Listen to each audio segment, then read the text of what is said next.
All right, this is our geometry second quarter final review. This would be part 3. I think the question we left off with, at least with the other class, was question number 8. And so I'll kind of go back over it again here just to start with. The question is going to give you a list of what looks like, it's going to give you a list of 4 conditional statements. So these are if-then statements.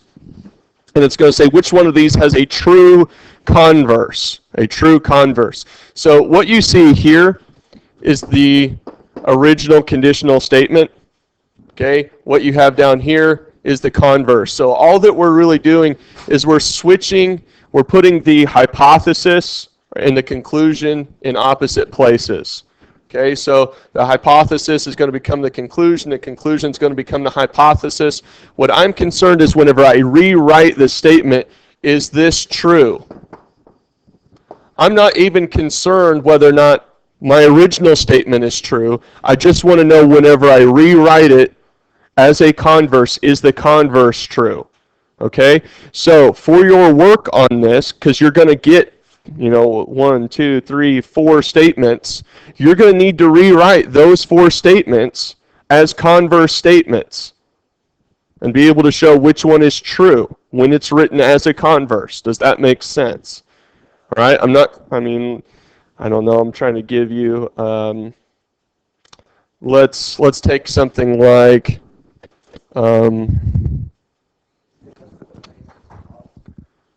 sure.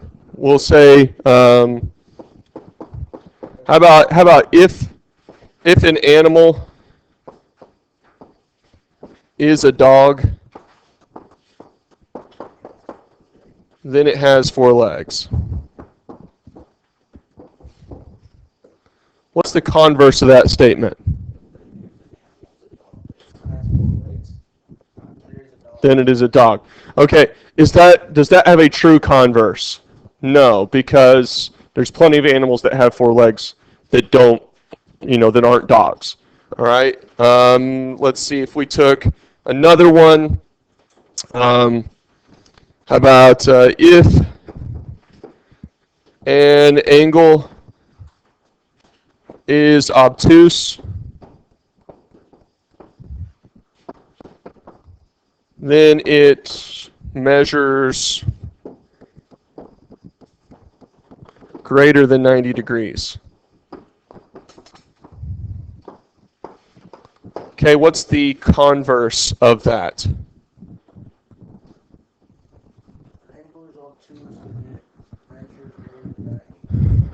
90 degrees. So what's the converse? If an angle, right. Okay, so is that a true statement? Yeah, so this would have a true converse. Okay, so between these two, right, this one would be my answer. Does that make sense? Okay, but to show that, I need to write, at the very least, I need to write this second statement as the converse, right, and say this is true. Okay? All right. So we know what to expect on 8. Let's go on to question number 9. All right, question number 9 is going to show you a rhombus. Okay, let's see. It's going to give you a diagonal here. It's going to say that this diagonal is, let's say, 6x plus 12. It's going to show you a diagonal coming across here. Might say that this is, let's see, 4x minus 2. Okay, and the question is what is the area of the rhombus?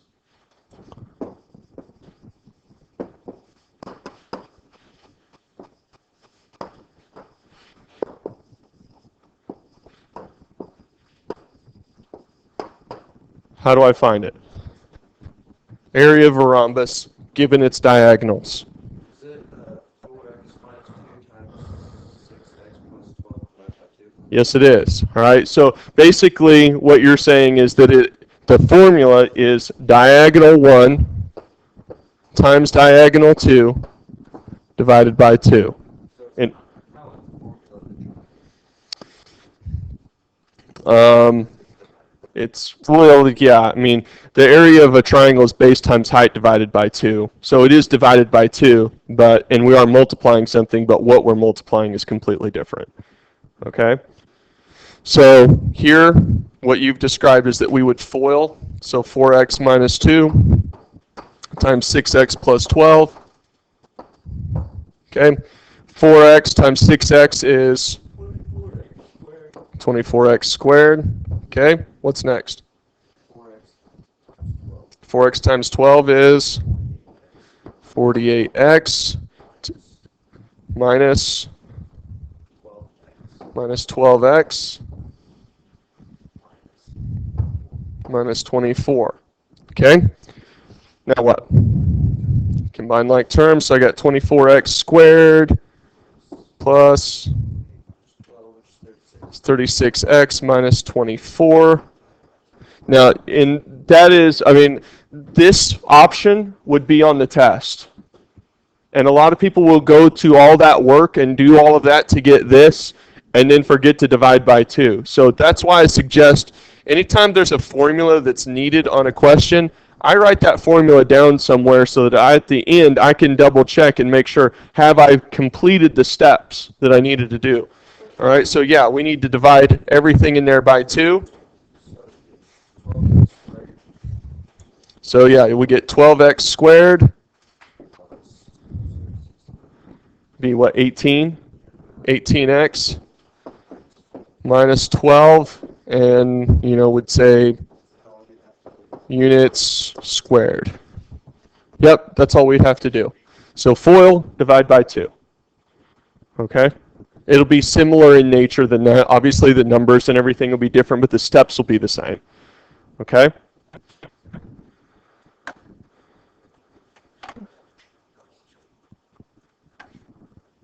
All right. Number 10. Okay.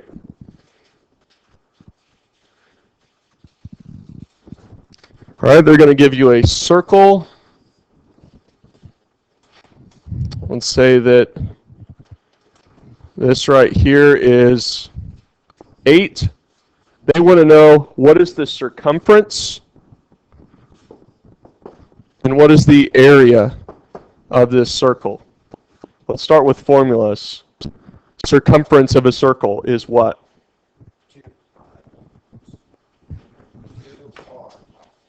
2r pi, or I usually do 2 pi r. Okay? And area? Pi r squared. Okay? And they want you to use 3.14 for pi in this equation here. Okay? So what am I substituting in for r? 8. So 2 times 3.14 times 8 down here. Area equals 3.14 times 8 squared. Okay? Now, here's the thing, is that one of the available answers will be the exact same numbers as what I'm going to get for circumference and area, but switched, meaning that they're going to place the circumference number with the area and the area number with the circumference. Okay, so do you need to pay attention to which is which? Yes, you need to know the difference between circumference and area. Okay, you might know the formulas, but if you can't remember which is circumference and which is area, you might get it wrong. Okay, now I'm less concerned with what those numbers come out to and you understanding what the formulas are and what goes to what. Does that make sense? Okay. All right, 11.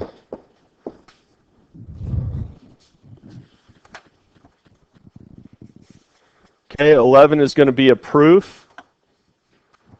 Okay, they're going to give you a diagram. It's going to look something like this. Let's see, they give you, I don't know, let's say this is 4x plus 2 degrees. And this is, I don't know, 6x plus 4 degrees. Let's say we've got J, K, L, and M. They're going to tell you, let's see, what is it? JKL equals, let's say 110 degrees. Okay.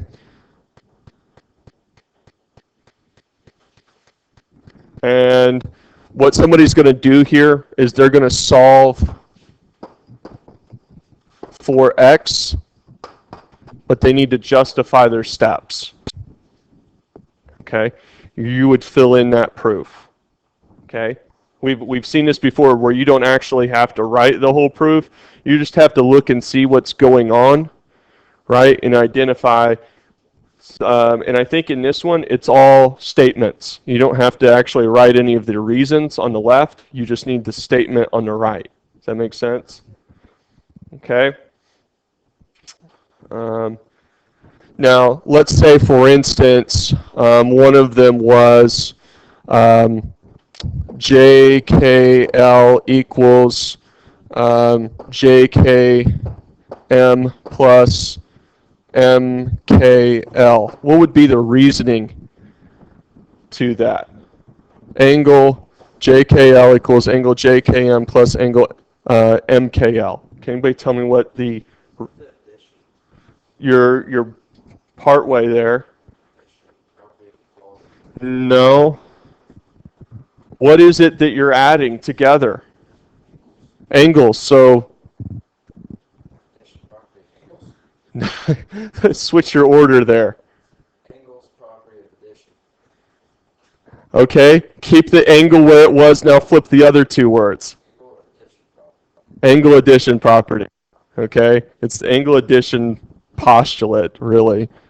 Let me see. There's probably, yeah. So angle addition postulate. Okay, is what you're going to see there. Now the next thing that they're probably going to do is substitute, right? Because we know that, 110 degrees, which is JKL, equals JKM, which is 4x plus 2, okay, plus 6x plus 4, right?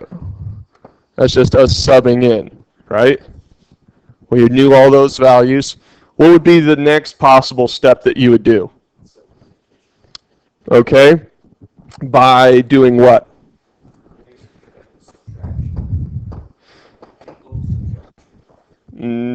Well, let's look at what you actually have. Combine like terms, right? So you got your 10x plus 6, right? And really, you're correct. We are simplifying because all we're doing is taking one side of the equation and simplifying it down. What would happen next, though? Subtract 6 from both sides. Okay, what do you call that step? You're making it too hard. What did we just do? We subtracted from both sides. What do we call that? Of subtraction property of equality.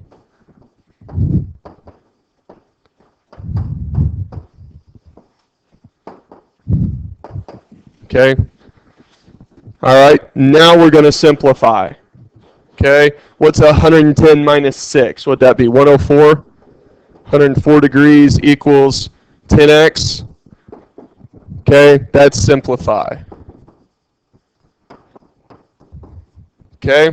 Now what am I going to do? Divide by? Okay. Divide by 10. So what do we call that step? Division property of equality. Good.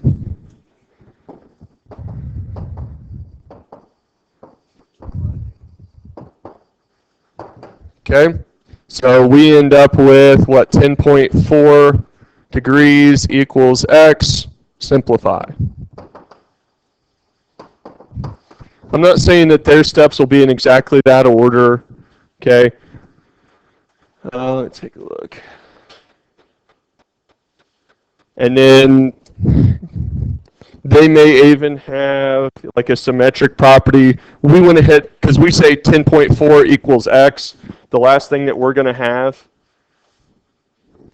sorry, is we're going to put x equals 10.4 degrees, because that's the symmetric property of equality.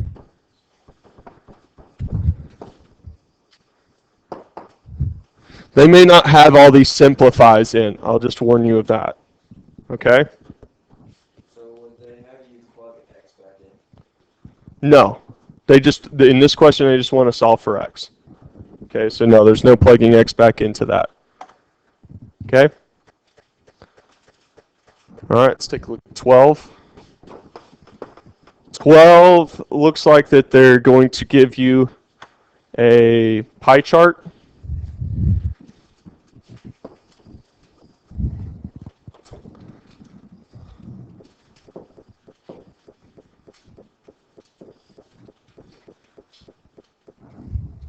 Okay, let's just say we have something like this. Let's see. Let's think of some dessert food. We have like, what, donuts? Donuts, cookies. What do you say? Graham crackers. What do you say, Maddie? Pie. Cake. Okay. Now, a pie chart is dealing with what percentage? 100%. So a pie chart equals 100%. Give me some percents that some of these things might represent. 25. Okay. So 25% here. 15. 32% here. 12. Let's say, I don't know, that's going to be less than 25. Let's say 18%. All right, so we got 25, 32, and 18. We probably ought to add those up and find out what percentage pi is going to be, because we have to be a full 100%, right? Is it 75%? Okay, so it doesn't quite look like it. We're just kind of making it a little random here. Okay. All right. So what we're going to see is we're going to see the results of a survey to determine which new products customers preferred most.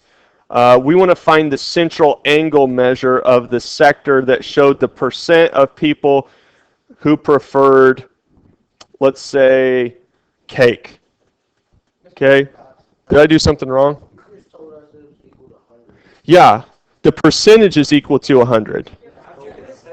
You told me 75. Why'd you listen to Michael? You should listen to me. Huh? That's what all this add up to. I told you. Oh, okay. Well, I thought you went ahead and you subtracted already. Oh my gosh.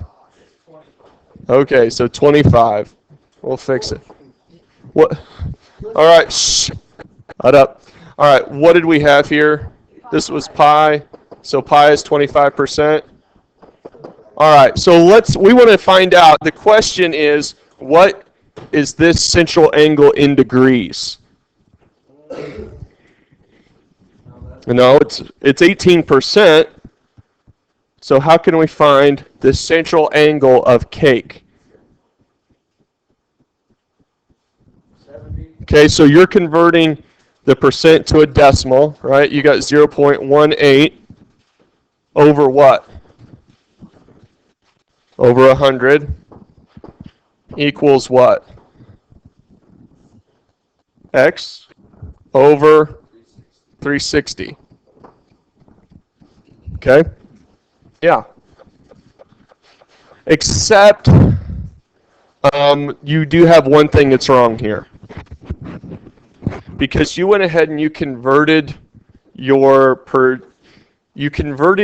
percent down to a decimal, but then you left it as 100 down here, 100%. Right.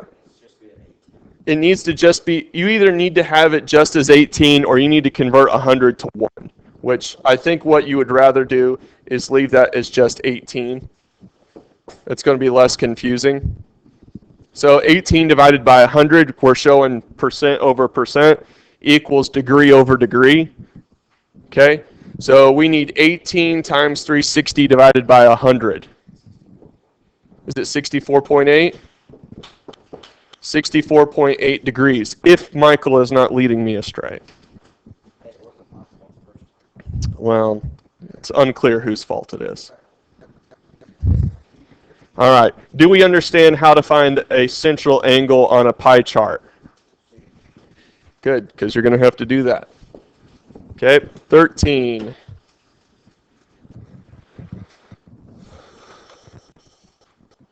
All right. I'm going to get something that's going to look like this, where this angle and this angle are the same. We're going to see this side and this side are the same. Let's say this is 6x minus 4. Let's say the other one is 4x plus 2. Okay? In this question, they want to know, what does x equal? So are your two outside diagonals, are they equal to each other? Well, how would we know? That's a question that you ought to be able to answer. Is 6x minus 4 equal to 4x plus 2? How could we verify? Yeah, it's equal. So they're equal to each other, so they're equal. I mean, Can you add them two together? the question is, my question, you need to be able to answer, is this triangle equal to this triangle? How do you know? Okay, so I've got a tick mark here and a tick mark here, an angle mark and an angle mark. I know that those two things are equal to each other. Is that enough information to show that those two triangles? No, it's not. Because all it is side angle. The X is on it. I put those X's there. That's not in the question. We know something else that isn't being stated. X's? This is what the picture is going to look like. Is that enough right now the way it is to understand that those triangles are congruent? Okay. Are there any other parts of this triangle that are obviously congruent? What?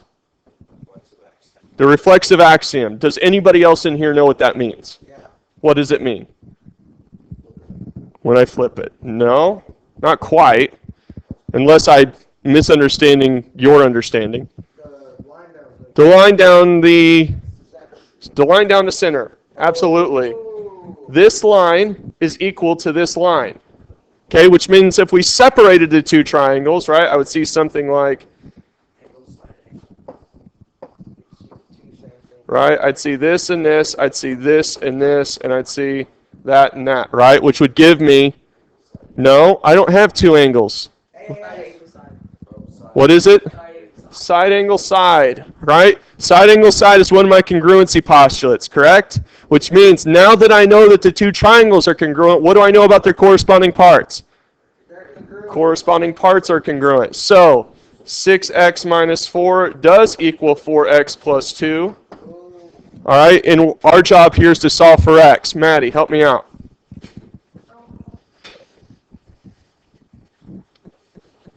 Solve for x.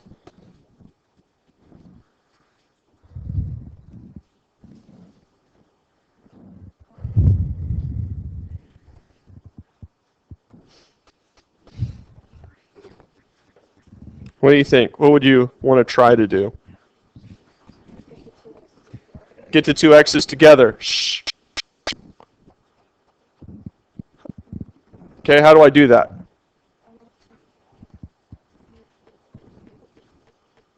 What's that? Yeah, I know, but do what? Okay. All right, so you wanted to get the x's together, right? So do you want to move the 6x over to the 4x or the 4x over to the 6x? How? How do I move it? No, I won't multiply, but you're on the right track. We do have to use an operation to get it there.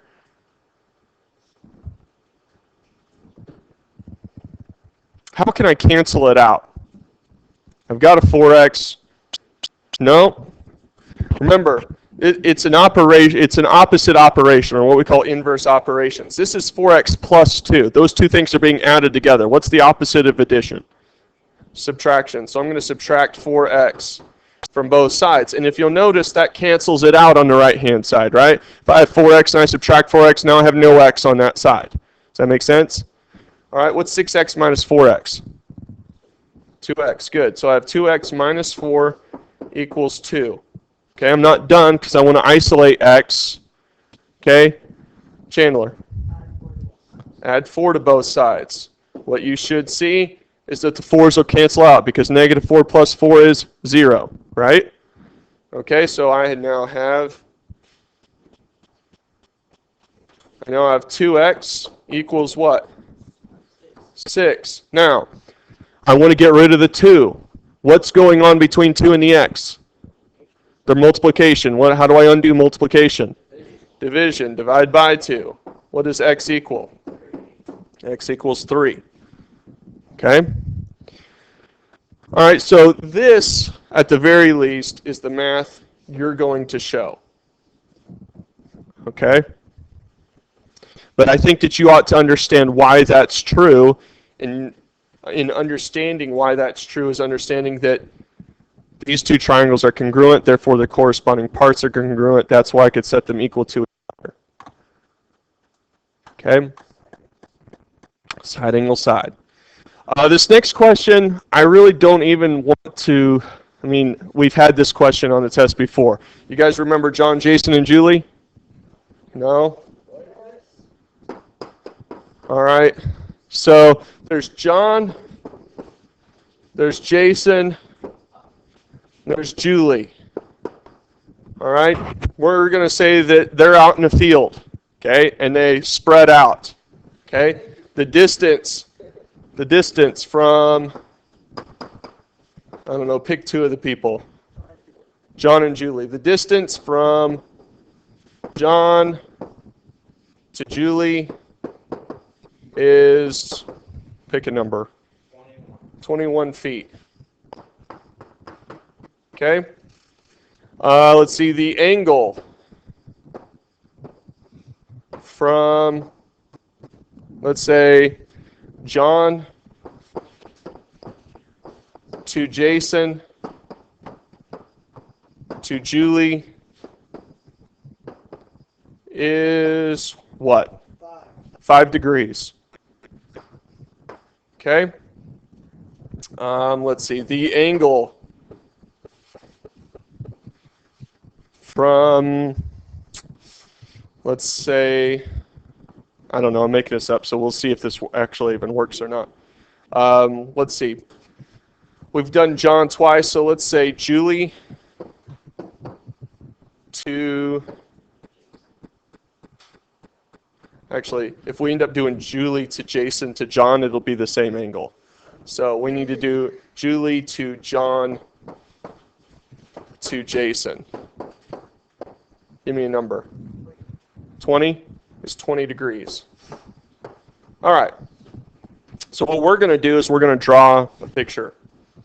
Okay, we've got John, Jason, Julie. John, Jason, Julie. Okay.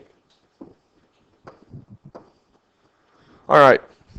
The first thing, the distance from John to Julie is what? 21 feet. So this line right here is 21 feet. Right? All right. The angle from John to Jason to Julie is 5 degrees. Where do I put that at? Right at Jason. This is 5 degrees. Okay? The angle from Julie to John to Jason is 20 degrees. Where do I put that? Right beside John. We're saying this is 20 degrees. All right. Is this a unique triangle? No. Do we know why? Because there's no angle, side. Is there?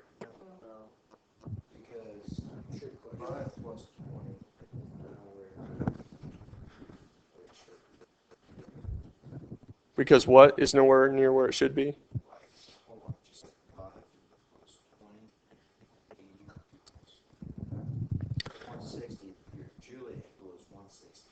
Why is that a problem? Why do any of the angles have to be congruent? We're just trying to make a unique triangle. So what we're looking for is our triangle congruency postulates, right? What are our triangle congruency postulates? Like just the variables, just the acronyms. We know we have side, side, side, right? Okay, we have side, side, side. That's not this. What? ASA, SAS. That's a similarity. Okay, do we have an AAS?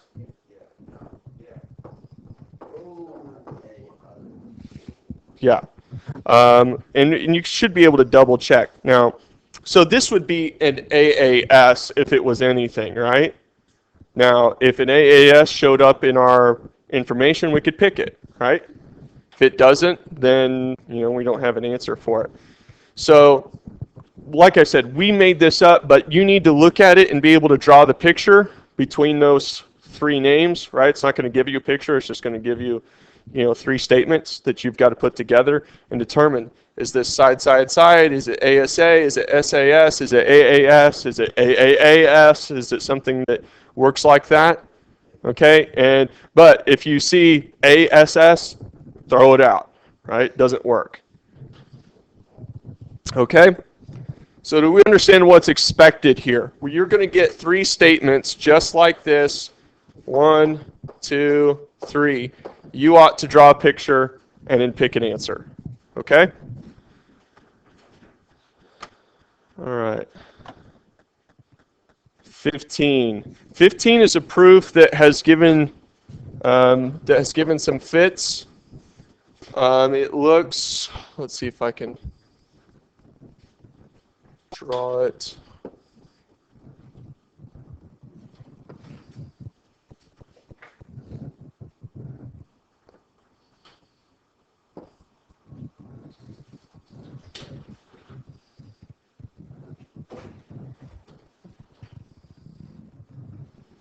Something like this.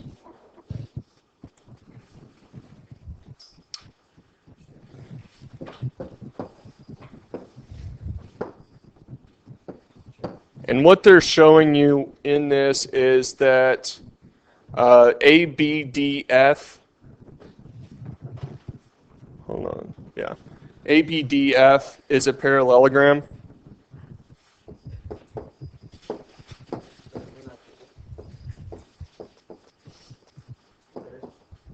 Are you asking me something, or? Okay, as well as BCDF. Or FBCD, but we'll just say BCDF is a parallelogram.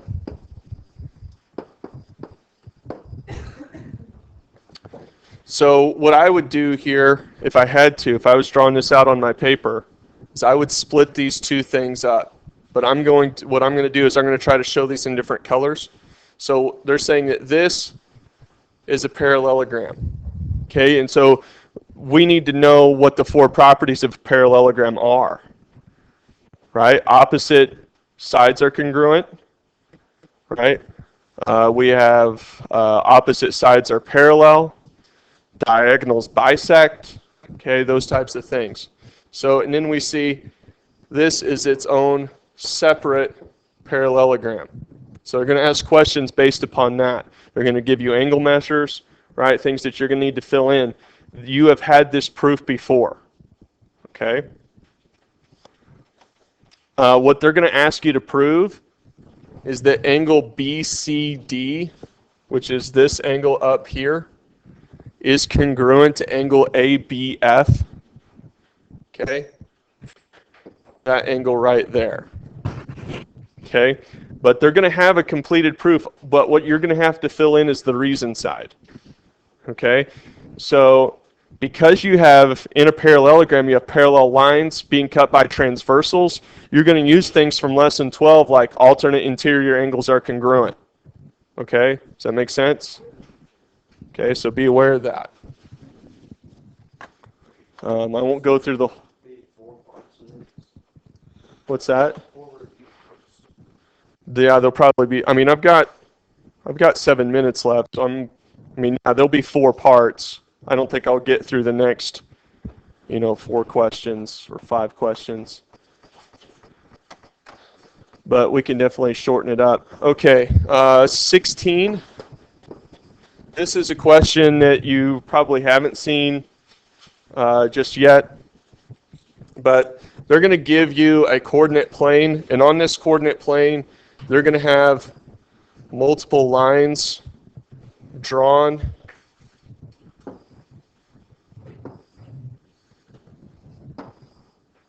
It's going to be kind of crazy mayhem type of thing. I think there's 1, 2, 3, 4, 5, 6 lines. I don't know how many I have here, but they're going to be all labeled. Okay, what do I have? I got 1, 2, 3, 4. Do I have 6? Okay, so what they're going to do is they're going to ask you to identify all of the parallel lines and all the perpendicular lines. What do I know? Am I able to identify parallel lines? What do I know about parallel lines, or how can I identify them? They're the ones like train tracks. Yeah, you're right. Parallel lines are like train tracks. What makes train tracks parallel? They never meet. You're right. How is it that they never meet? Because they have the same distance between them always. But we're looking for something a little bit more helpful in terms of, if I'm looking at a coordinate plane, how can I make sure that that they don't connect somewhere way off the coordinate plane somewhere? Same slope. Okay? They have the same slope. Or rise over run. So I'm going to look at each of these individual lines and find out what their slope is, right? And I read slope from left to right, okay? Now, perpendicular lines, because they're going to ask us to find the perpendicular lines as well. Perpendicular lines, what's the relationship of their slopes?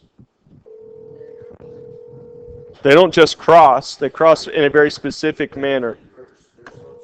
Just inverse. Inverse means a totally separate thing. No, it doesn't start with a C. Opposite reciprocal slope.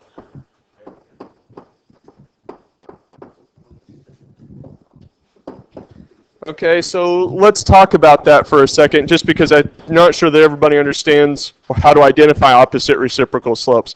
So let's say I'm looking at, one of these lines here, and I see that it goes up to over 3, right? I'm looking through all the other lines. If I'm going to find a line that's perpendicular to that line, what is its slope going to be?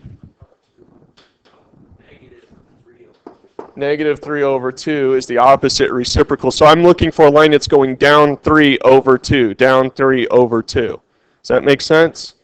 So the work that I want to see for these, right? How am I going to show work? What you're going to do is you're going to show me, all right, this slope is, let's say, 1/2, right? This slope is 1/2. Those two lines are parallel, right? This slope is what has 0 slope there, right? Okay, it's pretty well horizontal. This slope is undefined.